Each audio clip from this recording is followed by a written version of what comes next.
racines réelles d'une équation. Donc bonjour, je vais vous parler aujourd'hui de mes recherches toutes nouvelles sur ces sujets. Donc toutes questions, remarques, commentaires, corrections surtout sont les bienvenus.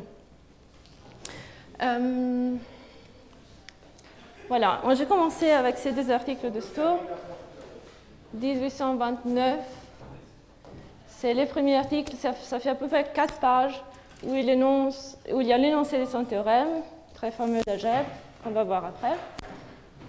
Et puis il y a un autre article en 1835 où il y a toutes les preuves, ça fait à peu près une cinquantaine de pages, on trouve tout ce qu'il faut. Et c'est à cause de ces deux théorèmes, c'est à cause de ces deux articles de son théorème que M. Sturm il est devenu à peu près du jour au lendemain très connu, tellement connu que son nom a été gravé sur la tour Eiffel. Bien que pour la plupart de sa vie, il ait travaillé surtout sur la théorie de la chaleur, aussi avec Fourier, en utilisant des équations différentielles. Mais il est devenu très connu pour ses théorèmes d'algèbre. Donc, qu'est-ce que dit ces théorèmes? On a besoin d'abord de définir un objet, la suite de Sturm. Donc, on considère f de x un polynôme de degré n à coefficient réel. F premier, c'est la dérivée. Et on suppose d'abord qu'ils n'ont pas des racines communes, mais les théorèmes marchent aussi même s'ils ont des racines communes. Et la suite de Sturm est donnée par celle-là.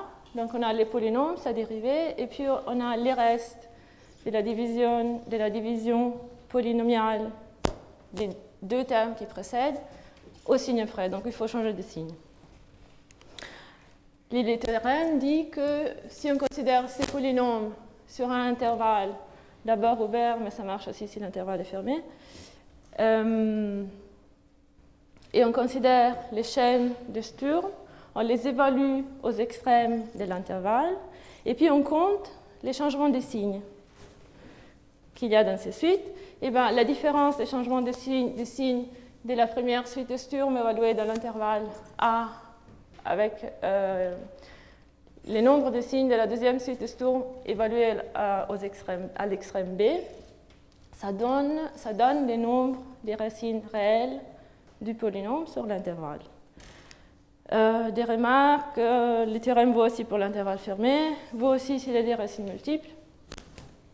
Et au fait, il y a une infinité de chaînes de Sturm, c'est Sturm même qui le dit, mais il propose un premier cette chaîne-là, et c'est pour ça que je l'ai appelée canonique.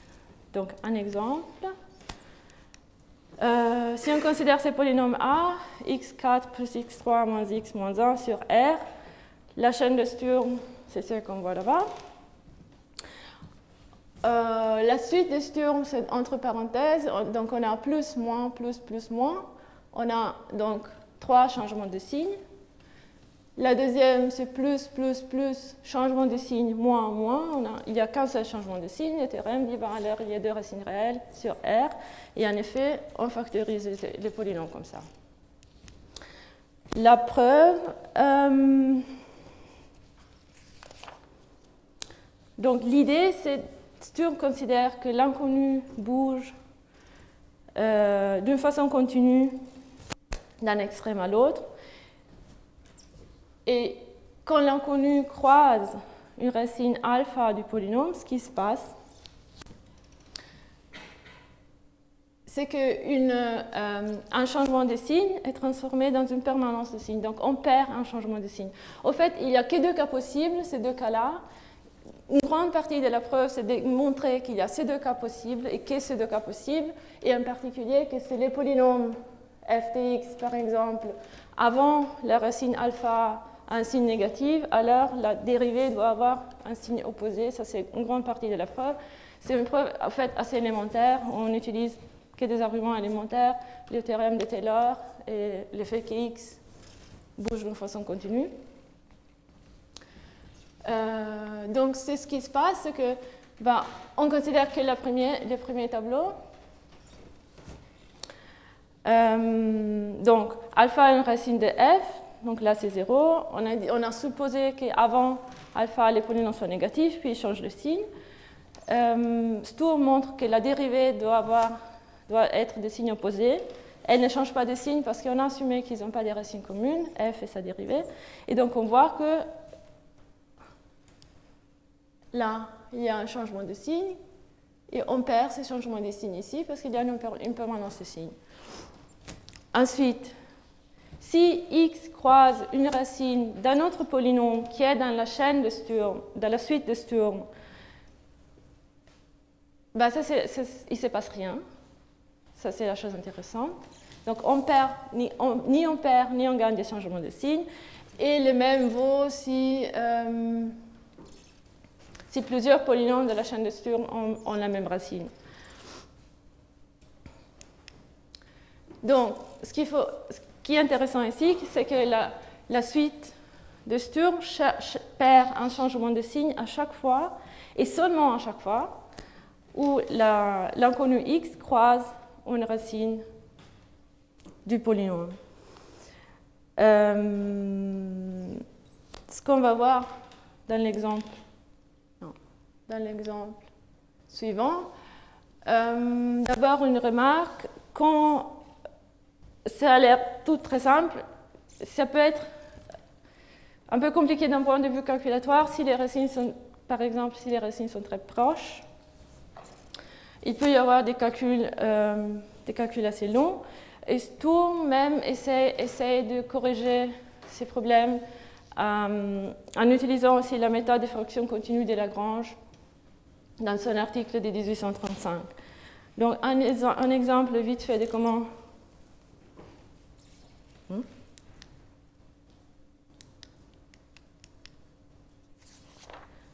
Donc, oui, un exemple de comment on peut utiliser, en fait, ce théorème de Sturm, parce que la question à la base, pour moi, c'était pourquoi ce théorème est devenu tellement important à l'époque. Et une première réponse que je me suis donnée, c'était à cause de ses applications, parce que ce théorème permet en effet de séparer les racines, c'est-à-dire de trouver un intervalle, les racines réelles, c'est-à-dire de trouver un intervalle où il y a une seule racine. Comment on peut faire ça? On considère par exemple ces polynômes-là, la suite de Sturm est donnée là-bas, et on considère que les racines positives, en fait, il y a une autre racine négative. Et on approxime d'abord les valeurs à l'unité, les valeurs des racines à l'unité. On applique ce théorème en considérant deux limites arbitraires, 0, 1, 2, par exemple, jusqu'à ce qu'on trouve un changement de jusqu'à ce qu'on trouve les mêmes nombres de changements de signes qu'il y a pour plus l'infini. Dans notre cas, on voit qu'entre 3 et 4, on perd les deux changements de signes. Et ça signifie, d'après les théorèmes de Sturm, que là, entre 3 et 4, il y a deux racines réelles. Ensuite, on itère simplement ces procédés. On fait la même chose, on considère les décimaux et on voit qu'entre 3,2 et 3,3, il y a deux changements de signes qui vont être perdus. Donc là, il y a deux racines réelles. Et puis finalement, dernier passage, on voit là maintenant qu'entre 3,21 et 3,22, on perd un changement de signe, donc là il y a une racine réelle, et entre 3,22 et 3,23, on perd l'autre changement de signe, et là il y a l'autre racine réelle. C'est-à-dire maintenant, on a séparé les racines. Donc, on utilise ce théorème de Sturm en fait pour tester si dans l'intervalle il y a des racines ou pas. S'il y a plus de racines, on réitère le procédé. Et c'est comme ça qu'on peut séparer les racines en utilisant le théorème de Sturm. Pourquoi? Ensuite, c'est important d'avoir des racines séparées. Parce que ceci permet d'utiliser des méthodes d'approximation pour calculer les racines, approximer les racines, ce qui était à l'époque l'un des centres d'intérêt, puisqu'on venait de montrer qu'on ne peut pas calculer les racines par radicaux pour des équations de degré 5 ou plus. Et pourquoi on a besoin d'avoir des racines séparées pour appliquer ces méthodes d'approximation? Si on prend un cas très très simplifié, En fait, la méthode la plus simple d'approximation, méthode de bisection, on considère un intervalle, on substitue les deux extrêmes dans les polynômes et on cherche un changement de signe. Et là, on sait qu'il va y avoir une racine dans cet intervalle à cause du théorème de Rolle. Au fait, les problèmes, c'est que si on ne trouve pas de changement de signe. Les problèmes, c'est qu'on ne sait pas, si on ne trouve pas ces changements de signe, parce qu'on ne peut pas les trouver, parce que les racines sont imaginaires, donc il n'y a pas un intervalle assez petit,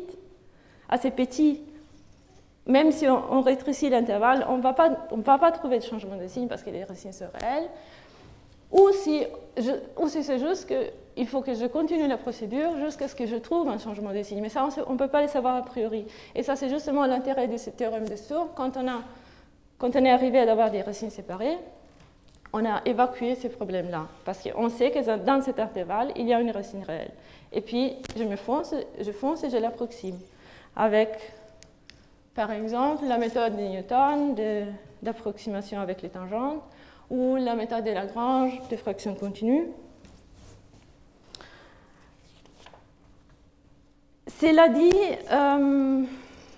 moi je ne suis pas complètement convaincue de cette interprétation, que le théorème de Sturm a fait cette explosion très connue, parce qu'on avait besoin d'avoir des racines séparées. Au fait, ce que je me dis, c'est que si c'était vrai, qu'il y a tout le monde, à cette époque, attendait un théorème pour séparer les racines, alors j'ai encore plus un problème pour la suite de mon exposé, pour mon interprétation du théorème de Fourier, parce qu'on va le voir ensuite. Ce que j'ai trouvé, ce que j'ai lu, c'est que Fourier, en fait, donne un théorème qui mène au même résultat du théorème de Sturm, mais personne, apparemment, n'a tenu compte de ça. Donc, si tout le monde attendait vraiment un théorème pour séparer les racines, bah pourquoi on n'a pas lu, on n'a pas dit « Oh, waouh, Fourier, il a fait ça 9 ans avant, il avait publié son travaux. » Donc, ça, c'est un point encore ouvert de ma recherche. Oui, et donc, je me suis intéressée aux origines du théorème de Sturm, et c'est Sturm même, dans son premier article de 1829, qui dit... qui raconte d'où vient son théorème. Et entre autres, il dit aucune méthode pour séparer les racines peut être comparée à celle que M. Fourier a depuis longtemps découverte et qui est fondée sur une proposition générale dont la règle des signes de Descartes n'est qu'un cas particulier. M. Fourier a fait connaître les principes de sa belle théorie dans les bulletins de la Société philomatique de 1820, donc 9 ans avant Sturm. Il en a donné quelques autres fragments dans divers mémoires qu'il a lus à l'Académie, mais l'ouvrage qui doit renfermer l'ensemble de ses travaux sur l'analyse algébrique n'a pas encore été publié. Une partie du manuscrit qui contient ces précieuses recherches a été communiquée à quelques personnes. M. Fourier a bien voulu m'en accorder aussi la lecture et j'ai pu l'étudier à loisir. Donc là, maintenant, Sturm fait référence à l'analyse des équations déterminées, qui sera publié en 1831, posthume. Fourier meurt en 1830. Et au fait, Sturm et Fourier se connaissaient assez bien. Dès que Sturm arrive à Paris en 1824, il est le jeune mathématicien brillant. Sturm est d'une génération antérieure et il les prend un peu sous son aile, sous sa protection. Et il les fait travailler avec lui sur la théorie de la chaleur. Et Sturm dit, j'ai lu en avant-première cette œuvre de Fourier. Voilà, les deux œuvres publiées auxquelles Sturm fait référence dans sa citation, c'est ces deux-là. Donc le premier, c'est l'article de 1820, et le deuxième, c'est l'analyse des équations déterminées. C'est celle qu'on va suivre dans la suite. Donc j'ai déjà dit, elle a été publiée posthume. Au fait, il n'y a que 2 parties dans cette analyse des équations déterminées. Il y aurait dû avoir 7 parties, mais Fourier meurt. Mais il donne un exposé synoptique dans lequel il décrit avec plein de détails ce qu'il y aurait dû avoir dans ces autres parties. Donc on connaît un peu la structure de l'œuvre. Et dans la première partie de l'analyse des équations déterminées, parle de ce théorème de Fourier. Au fait, théorème au pluriel. Pourquoi? Parce qu'il y a plusieurs théorèmes. Il y a les théorèmes, ça c'est le nom qui donne Fourier même. Il y a le théorème A, qui, comme Sturm dit, c'est une généralisation de la règle des signes de Descartes. Ces théorèmes, c'est les théorèmes qui a été assimilé dans la littérature secondaire au théorème de Boudin. 1807, Boudin donne l'énoncé, 1811, il donne la preuve. Et ces théorèmes-là ne donnent que la limite supérieure, comme le théorème de Descartes, du nombre des racines réelles. Puis il y a une règle de double signe qu'on ne va pas voir vraiment, c'est un complément pour le théorème A. Et puis il y a celle-là, il y a la règle B. Et cette règle B, en fait, c'est ce qui m'intéresse maintenant, c'est que la littérature secondaire, même la littérature de l'époque, ne semble pas avoir pris en considération. Je me suis demandé pourquoi, ça c'est intéressant. Et cependant, cette règle-là, c'est celle qui va compléter les résultats du théorème A, et ce qui va faire en sorte que toute cette méthode donne les nombres exacts des racines réelles sur un intervalle. Et tout ça, il avait été déjà rendu disponible pour le public 9 ans avant, en 1820, les théorèmes de Sturm. Donc, qu'est-ce qu'il y a dans cette première partie de l'analyse des équations déterminées? Bon, il y a les théorèmes A. On doit d'abord définir une suite de Fourier. C'est très simple, on prend la suite des dérivés du polynôme et les polynômes même. Et puis le théorème dit que si on considère un polynôme, de degré fixé n à coefficient réel, et on compare sur un intervalle d'abord ouvert les suites des Fourier évaluées aux extrêmes de l'intervalle, donc f de A et f de B, alors on lit la deuxième condition, la limite supérieure du nombre des racines réelles du polynôme sur l'intervalle est la différence des changements de signes de la suite de Fourier évaluée dans le premier extrême de l'intervalle avec les nombres de changements de signes de la deuxième suite de Fourier évaluée au deuxième extrême de l'intervalle. La première condition dit que cette différence est toujours positive. Il peut y avoir moins de racines, et les racines qui manquent sont un nombre pair. Donc ça, c'est une référence aux racines imaginaires. Qu'est-ce qui se passe dans les coulisses avec ce théorème? Au fait, il y a deux cas. Il y a les cas là où il y a des racines, où on trouve une racine réelle. Alpha, c'est une racine réelle du polynôme. F, bon là on le voit, F, il s'annule en alpha. Dans ces cas-là, la suite de Fourier perd un changement de signe. Donc la suite continue à gauche. Ce qui nous intéresse, c'est les deux derniers termes de la suite, f et sa dérivée. Il y a ces cas-là où on assume que les polynômes soient négatifs avant la racine. Il y a aussi les cas jumeaux où les polynômes est positif. Fourier démontre qu'alors la dérivée doit être des signes opposés. Donc il y a aussi l'autre cas parallèle. Et on voit ce qui se passe comme dans le théorème de Sturm. On a d'abord un changement de signe avant la racine, et après ce changement de signe disparaît après la racine. L'autre cas possible, c'est quand il y a des racines imaginaires, un couple de racines imaginaires.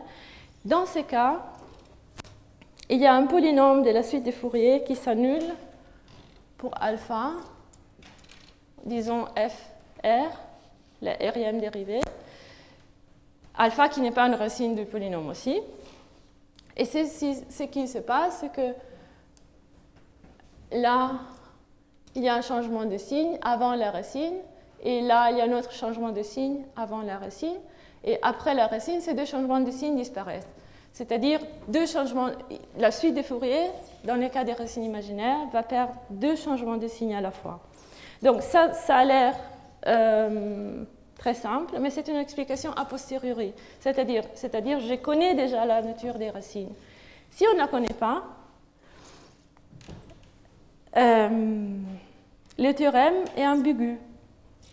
Parce que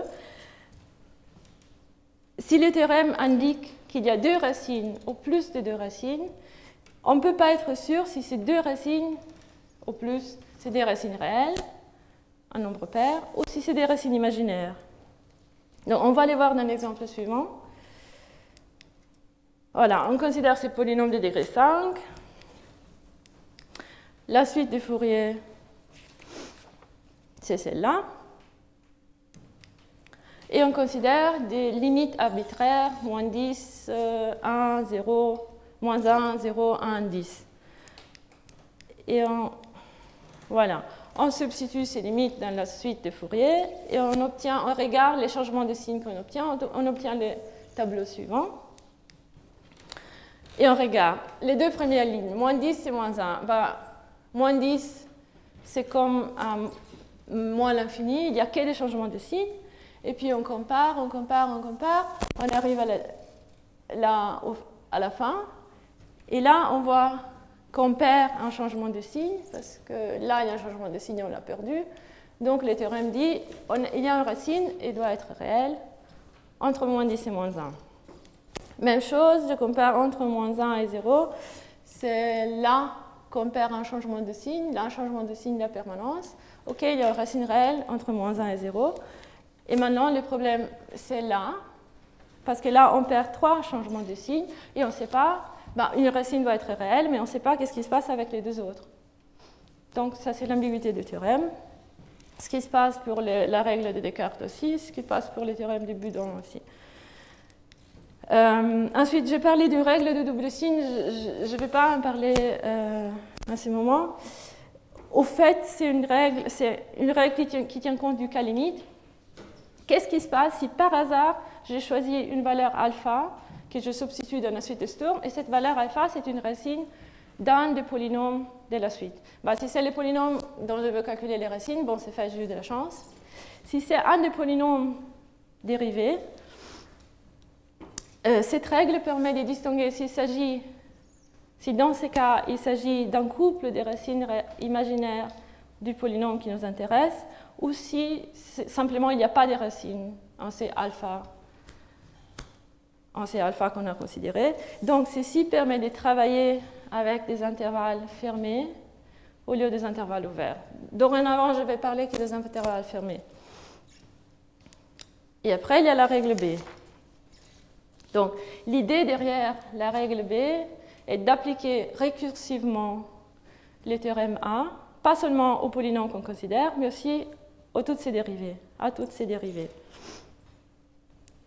Et ceci permet de faire la distinction entre les racines imaginaires et les racines réelles du polynôme qu'on considère.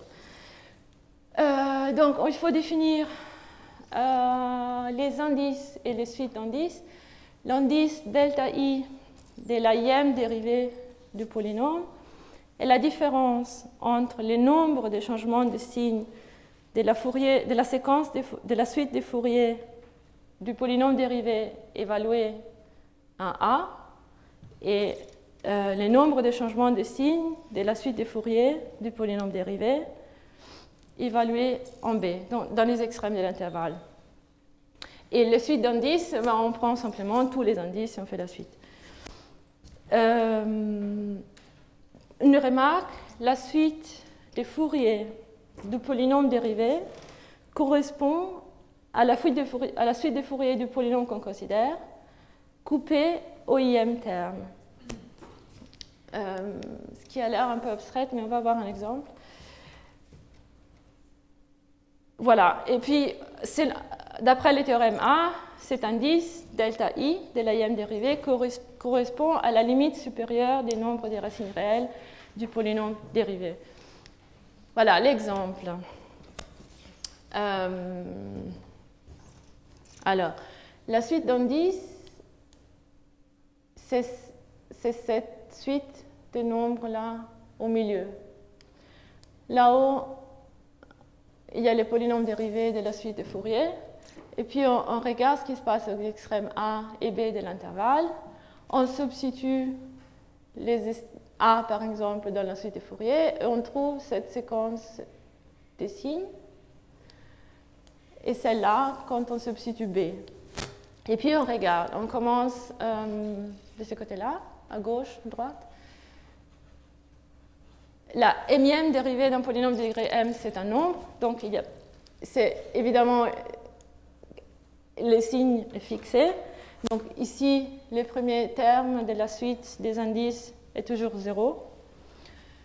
Et puis, on regarde. Là, il y a un changement de signe. En bas, il y a un changement de signe. Donc, 0 changement de signe, 1 changement de signe. Ici, c'est pareil. Et la différence entre 1 et 1, c'est 0. Donc, l'indice de la dérivée m-1, de la dérivée m-1 du polynôme, est 0 encore. On continue. Là, changement de signe. Donc, on augmente. On a 2. Ici, en bas, il n'y a pas de changement de signe. On a encore 1. Là, on prend la différence. 2 moins 1 fait 1. Donc, on trouve l'indice de terme m-2. Et ainsi de suite. Donc, on voit que pour comment la suite est construite, ces indices peuvent augmenter ou diminuer d'une unité à la fois. Et puis, on remarque que le dernier terme là, ce que j'appelle delta, c'est au fait le sigma A moins sigma B du théorème A dont j'ai parlé au début. Ensuite, qu'est-ce qu'il dit Fourier? Fourier dit on considère ces polynômes, on considère les derniers indices. Et selon le théorème A, on a que si cet indice est égal à 0, bah, le polynôme n'a pas de racines sur l'intervalle considéré. Si l'indice est égal à 1, alors le polynôme a une racine. Si on veut la séparer, il y a encore une finesse qu'il faut faire, parce que ce théorème de Fourier ne peut pas distinguer les racines multiples. Donc il faut être en fait sûr que cette racine qu'on trouve réelle ne soit pas une racine multiple. Enfin, il faut connaître la multiplicité si on va la séparer.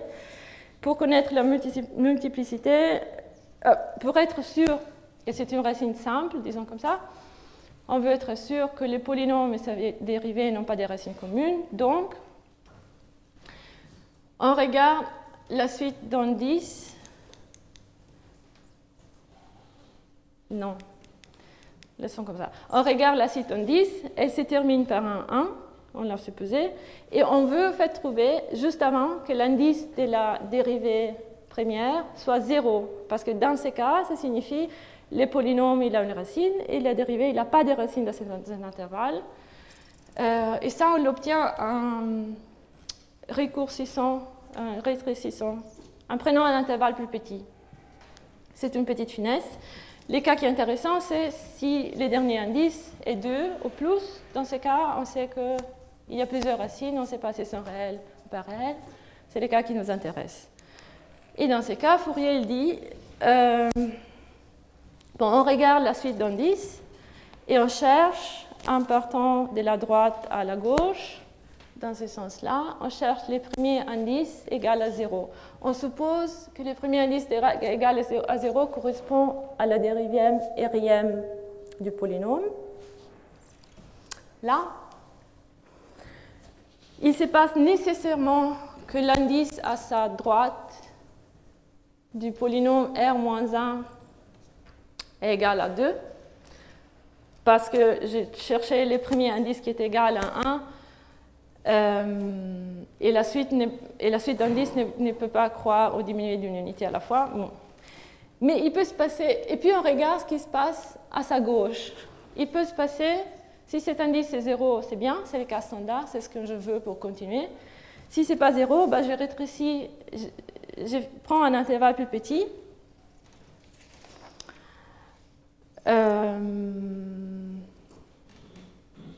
Jusqu'à ce que je trouve 0. Qu'est-ce que ça signifie, ces 0, 1, 2, cas standard? Ça signifie que dans l'intervalle considéré, la dérivée R plus 1 n'a pas de racine, la dérivée R a une racine, la dérivée R-1 a deux racines.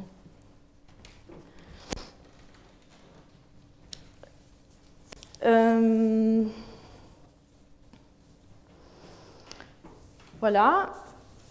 Ces deux racines-là, on ne sait pas là maintenant s'ils sont réels ou imaginaires. Donc, on s'intéresse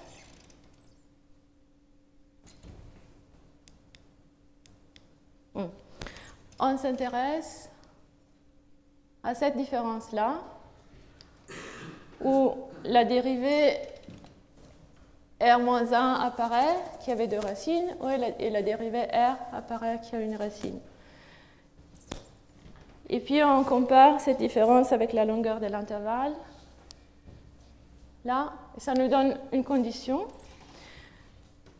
Si cette différence est plus grande que B-1, alors F R-1, celle-là dont on ne connaissait pas la nature des racines, a un couple des racines imaginaires. Et ceci vaut aussi pour toutes les fonctions dans la suite de Fourier à sa droite, aussi pour notre polynôme. Donc, dans ces cas-là, on enlève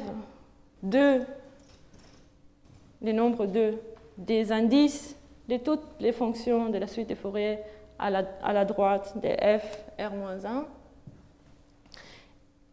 Et comme ça, c'est possible qu'on trouve un dernier indice qui soit 0, 1 ou plus de 1. Mais on a changé la suite d'indices. Si le dernier indice est plus, 2 ou plus, donc on itère encore les procédés. Et puis il y avait l'autre cas où cette différence est plus petite de B-1. Dans ces cas-là, la règle dit il faut que je prenne un intervalle plus petit. Et puis j'itère la règle sur cet intervalle. Donc, la règle B permet de distinguer les cas où il faut prendre un intervalle plus petit du cas où il faut faire une autre opération, c'est les cas qui correspondent aux racines imaginaires. Donc, si on considère le théorème A plus cette règle B, on a un procédé, une méthode précise qui dit exactement comme la méthode de Sturm, combien de racines réelles il y a sur un intervalle. Et en plus, cette méthode donne déjà les racines séparées. On va les voir dans un exemple. Donc, on considère ces polynômes de degré 5. Celui-là, c'est celui qu'on connaissait. Et la situation, les problèmes, c'était entre 1 et 10. Il y a 3 racines, on ne sait pas exactement. Maintenant, on utilise la règle B. Donc, on considère l'intervalle en 10. On prend la séquence d'indices, on regarde. Le premier indice qui est égal à 1 correspond à la dérivée troisième.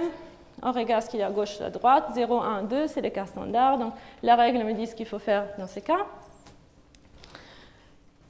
Il faut considérer cette différence-là. On la compare avec la longueur de l'intervalle. Et puis, la règle 3b, K3.2, me dit il faut diviser l'intervalle. Je le divise par exemple en 2. Donc là maintenant j'ai deux intervalles, 1, 2, 2, 10. Je prends les séquences d'indices dans ces deux intervalles. Là-haut, dans 1, 2, il y a 0. L'indice du polynôme qui nous intéresse, c'est 0. Ça signifie qu'il n'a pas de racines sur 1, 2. Mais dans 2, 10, l'indice c'est encore 3. Donc il y a encore les 3 racines qu'on cherche. Je cherche les premiers indices de droite à gauche qui est égal à 1. Je les trouve là. Il y a 1, 2, mais il n'y a pas 0 à la gauche, donc ce n'est pas les cas standards, donc je dois diviser l'intervalle. Je prends par exemple 3, je divise l'intervalle là, donc maintenant j'ai deux autres intervalles, 2, 3 et 3, 10. Je vais considérer les séquences d'indices. Ah, très bien. Là, entre 3 et 10, j'ai trouvé 1 là, donc là il y a une racine réelle, puis il faut la séparer. Et puis là, ah, très bien, là il y a 2, 1, 0, c'est mon cas standard, j'applique la règle B. Je considère ma différence et je regarde, je la compare avec la longueur de l'intervalle. Et ça, c'est le cas où la règle B me dit, bon, le polynôme a deux racines, un couple de racines imaginaires. Celui-là, je vais soustraire 2 et j'ai trouvé 0. Donc la méthode se termine. Et ça, c'est les résumés. Il y a une racine réelle entre moins 10 et moins 1, une racine réelle entre moins 1 et 0, une racine réelle entre moins 3 et 10. Et puis, c'est ce qui m'embête un peu. Fourier même les dit, ou semble les dire comme ça, il y a un couple de racines imaginaires entre 2 et 3, ce qui évidemment c'est un peu un contresens, enfin, un nombre imaginaire dans un intervalle réel. Au début, je croyais qu'il fait référence à la partie réelle, les racines imaginaires, mais non, ça ne marche pas en fait. Je pense simplement qu'il veut dire là, entre 2 et 3, ma règle me dit qu'il y aurait dû avoir 2 racines. Je ne les ai pas trouvées avec la règle B. Alors, il y a quelque part d'autre, ailleurs, un couple de racines imaginaires. Je pense que c'est plutôt comme ça ce qu'il veut dire. Voilà. Comment il les justifie? Vite fait. Au fait, c'est une justification à la base géométrique. Ce qui est intéressant, c'est de voir comment il a trouvé cette différence, où les deux dérivés apparaissent. C'est au fait une justification géométrique qui est très très proche de la méthode de Newton, que Fourier d'ailleurs connaissait très bien, parce que la deuxième partie de l'analyse des équations déterminées est une modification de la méthode de Fourier, vu ce théorème A, règle B qu'il a donné dans la première partie.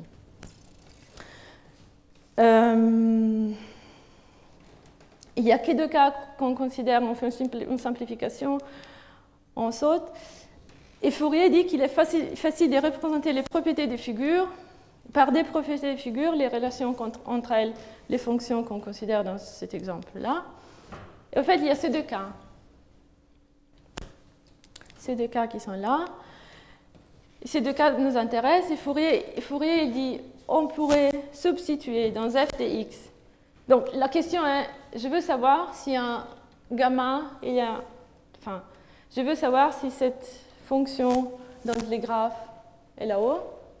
Si c'est dans ces cas-là, donc elle n'a pas de racines réelles, ou si c'est dans ces cas-là, elle a 2 racines réelles. Et Fourier dit on pourrait substituer dans f de x une valeur approchée de la racine gamma de la dérivée.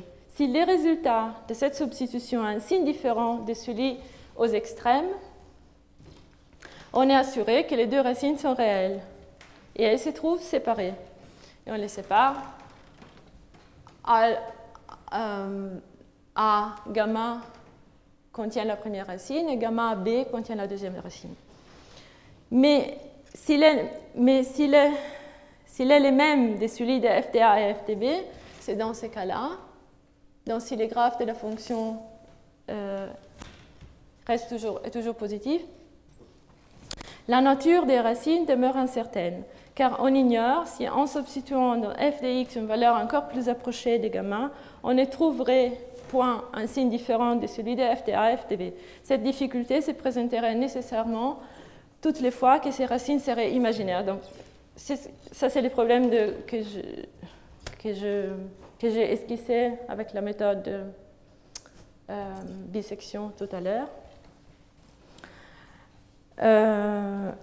En fait, l'idée, ce qui nous intéresse, c'est pour ce qui correspond aux racines imaginaires, c'est les minima locaux positifs et les maxima négatifs du graphe de la fonction. Et l'idée de Fourier, c'est d'utiliser les sous-tangentes pour résoudre l'ambiguïté. Donc la sous-tangente en M, au point M par exemple, c'est A'. Donc là, c'est la tangente. On prend l'intersection de la tangente avec l'axe des X, et puis on projette M sur l'axe des X, et c'est ce segment A' et la sous-tangente en M. Et l'idée derrière tout ça, c'est dans ces cas-là, où il y a les racines imaginaires, si je prends la somme des sous-tangents au dernier point d'approximation de la racine, comme cette méthode diverge, enfin, ces tangentes-là, elles vont exploser à un certain moment, bah, la somme elle va être plus grande que l'intervalle considéré. Dans ces cas-là, la méthode converge. Donc, ces tangentes elles vont être toujours plus approchées à la racine alpha. Et la somme des sous-tangents là, et ainsi de suite, elle ne va jamais dépasser l'intervalle sur lequel je veux calculer mes racines. Bon. Ce qui d'ailleurs n'est rien d'autre que la méthode, l'idée à la base de la méthode de Newton. Voilà. Donc, conclusion, la méthode de Fourier, théorème A plus règle B, donne le nombre exact des racines réelles et imaginaires d'une équation algébrique sur un intervalle. Et automatiquement, il les sépare. Donc, ma question, pourquoi il n'a pas, enfin, ces théorèmes, il n'a pas presque été considéré dans la littérature secondaire. J'ai plusieurs hypothèses, ça c'est mon travail en cours, je ne sais pas encore exactement ce que ça va donner. Mes hypothèses, c'est que c'est peut-être à cause d'une valeur intrinsèque mathématique de ces théorèmes. Puis évidemment, il faut se poser la question, qu'est-ce que ça signifie, valeur intrinsèque mathématique? Enfin, est-ce que le théorème de Sturm est beaucoup plus efficient du théorème de Fourier? Autre hypothèse, est-ce que ça a quoi faire avec des questions de priorité temporaire? Autre point, ça peut être, c'est peut-être un trend, une récurrence dans les interprétations a posteriori de ce théorème qui s'est développé dans l'histoire, il a été maintenu. Dernière hypothèse, je me suis demandé est-ce que Fourier, son vivant, il était marginalisé, par exemple, donc personne ne considérait pas vraiment ses écrits sous tout d'algèbre. Pour ce qui concerne la valeur mathématique, j'ai essayé avec un exemple de Serré, qui est d'ailleurs le seul qui considère un petit peu la méthode de Fourier, règle B, de voir où la méthode de Sturm pouvait être mieux ou la méthode de Fourier de l'autre. On considère ces polynômes-là, on regarde la suite de Sturm, et ça c'est la critique de Serré. Ben, il y a au fait très vite des coefficients très grands. Les derniers, ben, F6 nous intéresse que le signe, mais F6 avance 7 chiffres. Alors que la suite de Fourier, c'est beaucoup plus simple à calculer. Et puis on laisse les méthodes, on regarde ce que ça donne. Ben, on n'est pas complètement... On trouve déjà, ça il y a plusieurs méthodes, on trouve déjà des limites supérieures et inférieures des racines. Dans ces cas, c'est moins 1 et 1. On applique le théorème de Sturm, c'est très simple, très élégant. Paf, on a tout de suite les résultats. Ben, entre moins 1 et 1, il y a 3 changements de signe en haut, 3 changements de signe en bas. Différence 0, il n'y a pas de racines réelles. Puis, s'il y avait eu des racines réelles, on aurait dû les séparer. Donc, il y aurait eu un autre passage intermédiaire. Alors que, juste pour voir, la méthode de Fourier, c'est comme ça. Il faut d'abord choisir des limites arbitraires. Et puis, il y a des cas où on n'est pas sûr parce qu'il y a deux racines. Donc, il faut voir si c'est des racines réelles ou imaginaires. Et il y a plusieurs passages pour arriver à la conclusion, ben, il n'y a pas de racines réelles. Donc c'est vrai, les théorèmes de Sturm, c'est plus élégant. Le théorème de Fourier a plus de passages, mais de l'autre côté, c'est plus facile de calculer la suite de Sturm, la suite de Fourier par rapport à la suite de Sturm. Donc, je ne sais pas, mais même même, disons dans les pires des cas, même si le théorème de Fourier il avait été moins avantageux à utiliser par rapport au théorème de Sturm, il se pose quand même la question, pourquoi presque personne n'a jamais parlé de ça? Et alors, je suis allée regarder, je me suis demandé, mais comment les recherches de Fourier, elles ont été rendues publiques? Donc, on a vu l'analyse des équations déterminées, 1831, c'est 2 années après que Sturm donne du moins l'énoncé de son théorème. Bon, mais il y a quand même cet article de 1820 où il y a un exposé du théorème A et de la règle B. Et puis, juste cette citation de Darboux. Darboux est l'éditeur des œuvres de Fourier. Et lui, il écrit en 1890, l'écrit que nous venons de reproduire, cet article-là, mérite par la nouveauté des idées aussi bien que par la clarté des rédactions d'être placé à côté du mémoire justement admiré où Sturm a exposé la démonstration complète et définitive de son célèbre théorème. Donc Darboux dit, aussi Fourier, il avait fait ça et c'était important en fait. Et puis il y a ces 3 autres... en 1787, il y a un premier article qui avait été lu à l'Académie des sciences. Je n'ai pas trouvé les manuscrits qui correspondent. Il est mentionné dans les analyses d'équations déterminées. Et dans l'analyse des équations déterminées, il y a les premières 28 pages qui ont été transcrites. Et dans ces 28 pages, c'est déjà clair que dans ces manuscrits-là, il y avait aussi...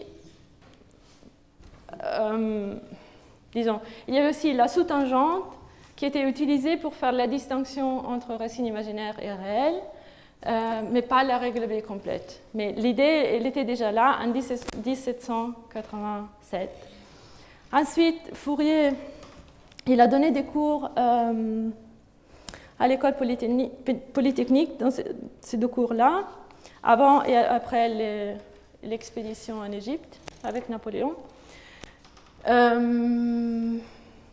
Là, je ne suis pas sûre, je n'ai pas trouvé pas du tout des manuscrits qui correspondent. Il y a des contradictions dans les sources secondaires, dans la possible identification des manuscrits, je ne suis pas trop sûre.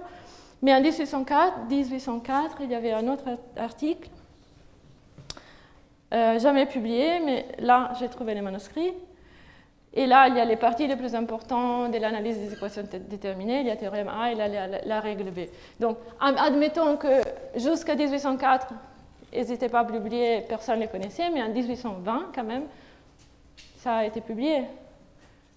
Alors, moi je ne sais pas trop qu'est-ce que c'était les bulletins par la Société philomathique de Paris. Peut-être vous savez plus de ça, si c'était beaucoup lu ou pas.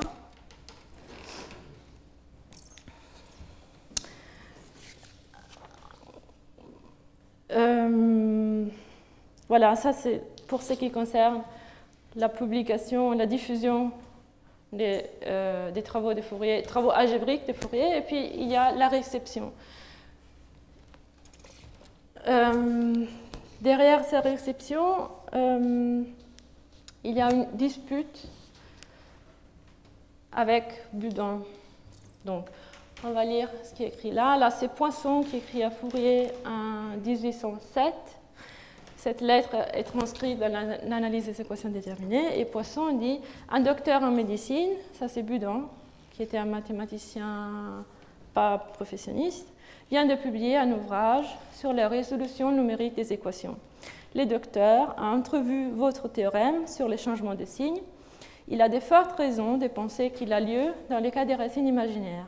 Je n'ai une bien plus forte que toutes les siennes, puisque vous, Fourier, m'avez dit autrefois que vous aviez une démonstration générale de cette proposition. Vous devrez bien publier au moins les différents théorèmes sur lesquels est fondée votre méthode pour résoudre les équations. Donc, Poisson dit à Fourier, bah, il faudrait publier, parce qu'il y a cet autre docteur en médecine, Boudon, qui l'a déjà, en 1807, il venait de publier l'énoncé de son théorème. En 1811, il publie la démonstration. Il faudrait bien le publier. Ça dure encore 13 années avant qu'il publie en 1820 son article. Et voilà, les résultats de Boudon a été ensuite assimilés à celui de Fourier, enfin plutôt l'inverse, parce que les résultats de Boudon, en effet, il a été publié avant.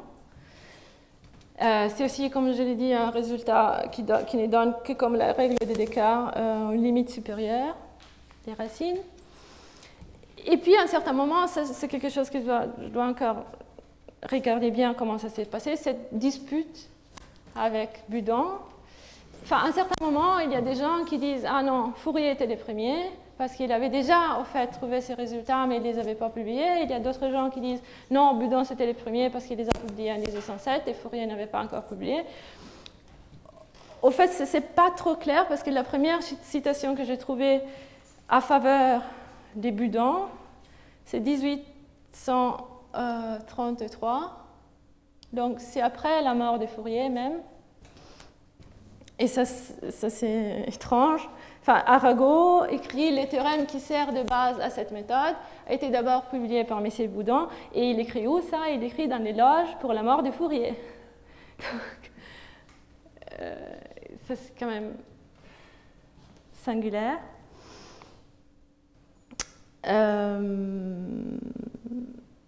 Alors que Navier, qui était l'éditeur de l'analyse des équations déterminées en 1831, déjà défendait Fourier. Navier, il apporte il copie plein de manuscrits, de lettres, parce que son but, c'est de montrer que Fourier, en fait, il avait déjà sa méthode avant la publication de Boudon. Ça, c'est un point que je dois encore développer. Mais la dispute avec Boudon peut avoir eu une influence, surtout pour ce qui concerne la réception dans la littérature secondaire, parce que d'après ce que j'ai vu, il semble qu'un general pattern,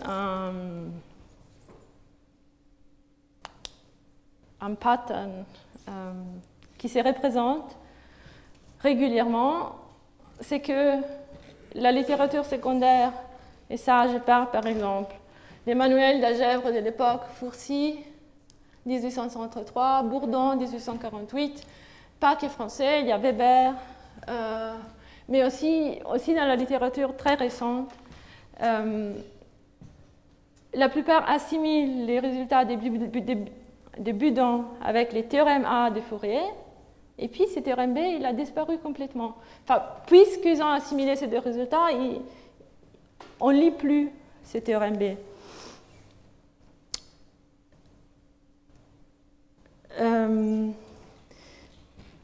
Donc ça peut être aussi une raison. Et puis je me suis demandé, est-ce que la littérature secondaire a donné cette interprétation, parce que est-ce que cette interprétation, il a commencé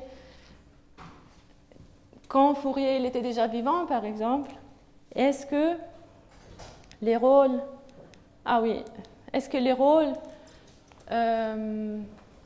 joués par Fourier dans la communauté scientifique, est-ce qu'il a eu une relevance?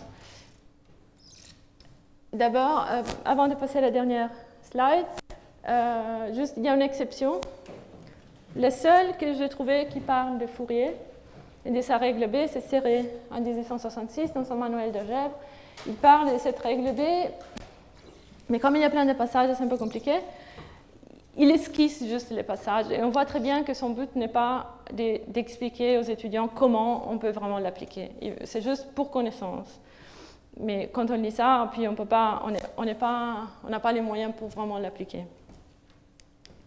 Voilà, donc je me suis demandé, est-ce que ça va avec les rôles que Fourier a joués dans la communauté scientifique de l'époque? La figure de Fourier, c'est très intéressant.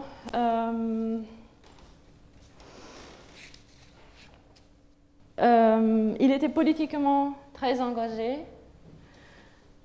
D'abord, il a joué un rôle dans la Révolution et puis il était en Égypte avec Napoléon. Comme scientifique, il est une figure assez contestée, du moins jusqu'aux années 30, jusqu'à sa mort, entre les années 20 et les années 30. Il était scientifiquement contesté. Je crois avoir compris qu'il était plutôt le génie trop avant pour l'époque. À l'époque, ils n'avaient pas bien compris la théorie de la chaleur, alors que dans les années 30, après sa mort, il devient la référence pour la théorie de la chaleur. Mais vers les années 20, 15, 20, là, il était préfet à Grenoble. Fourier voulait rentrer à Paris, mais Napoléon dit non, tu vas à Grenoble, tu fais le préfet. Et puis, en 1815, il réussit à rentrer à Paris, mais ça, c'est les points les plus bas de sa carrière. Il n'avait pas de boulot. Il y a un ami qui lui a trouvé un poste au bureau des statistiques.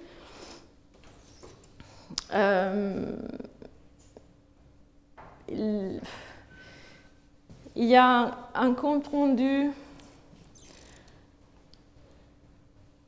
pour son article là qui a été très contesté. Il y avait une dispute avec Biot sur la théorie de la chaleur. Donc voilà.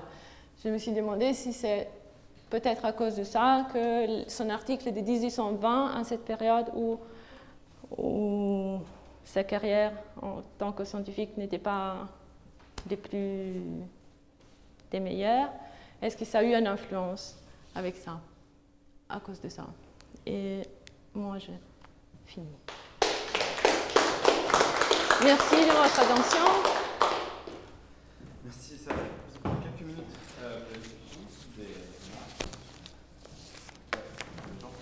Juste une petite question de détail.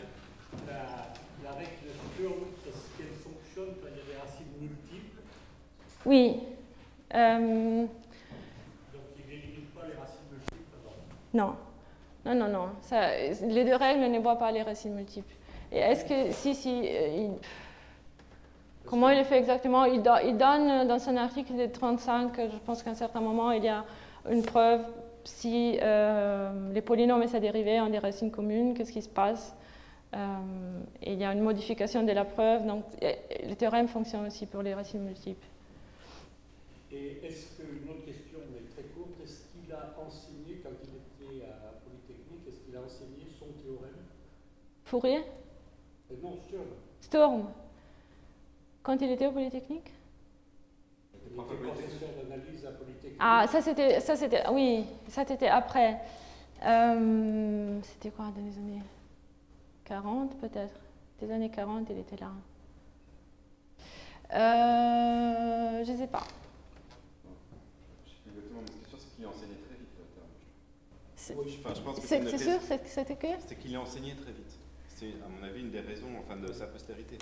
Par exemple, ce qui est intéressant, c'est qu'il publie en 1829 l'énoncé du théorème. La preuve, il arrive en 1835, 6 ans après. Entre-temps, il y a 4 ou 5 preuves qui ont été données. Et 3 années après, en 1832, il me semble, il y a une preuve dans un manuel de Choquet-Mayer, je pense, d'algèbre, qui a été approuvé par Sturm. Donc je pense que c'est pour ça, enfin, le théorème de Sturm, il a été enseigné très vite, on avait besoin de la preuve, et en fait, il donne, enfin, d'une façon un peu informelle, une preuve dans un autre manuel avant de publier son article. Je pense qu'on avait besoin de ça pour l'enseigner.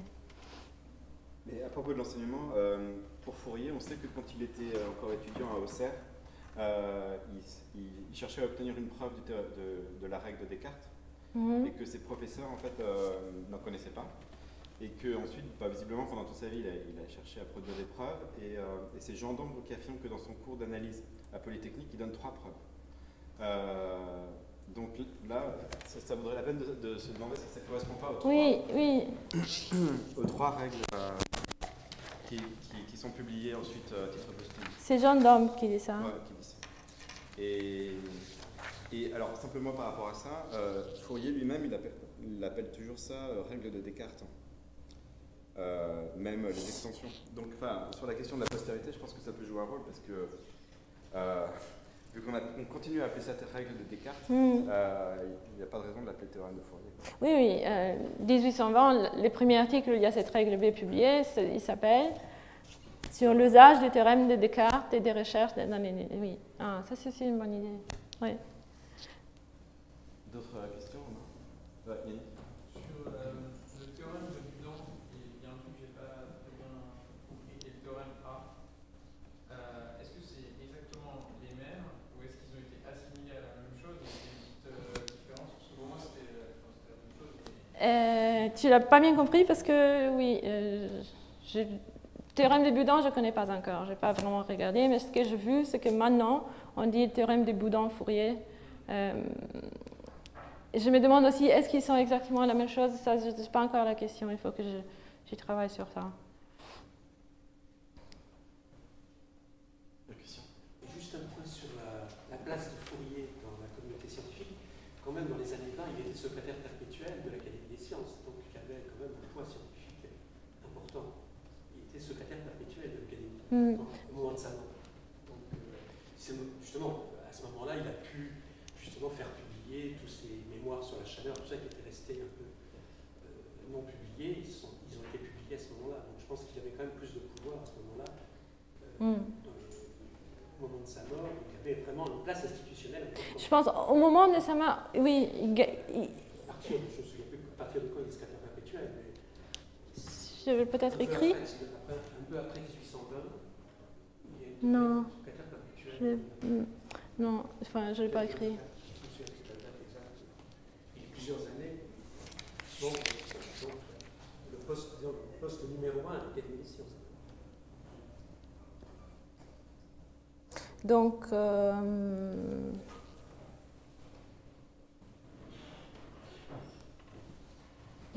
conclusion pour mes... Il n'était pas non plus les derniers. Oui, non, mais merci pour la remarque. Merci. Il y a d'autres questions là? Moi je propose de... Ça va être pas dans le genre. En 1995, il n'a pas enseigné au Collège de France, proprement parlé, mais dans le cadre de l'école normale, il a donné des conférences de mathématiques dans un lieu qui était le Collège de France. Ah, ok.